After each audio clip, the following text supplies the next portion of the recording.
బతుకు ఆడు ఆటలో మరణమంటే ఏమిటి?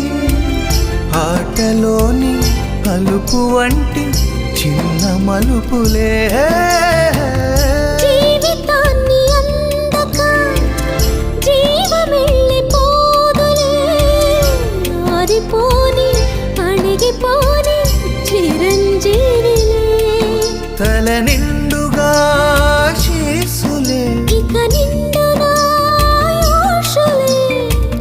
యముని పాశమే బిగుసుకున్నను. మరణమన్నది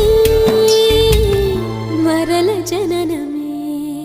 నిండు నూరేళ్ల సావాసం స్వర్గమయ్యింది వనవాసం.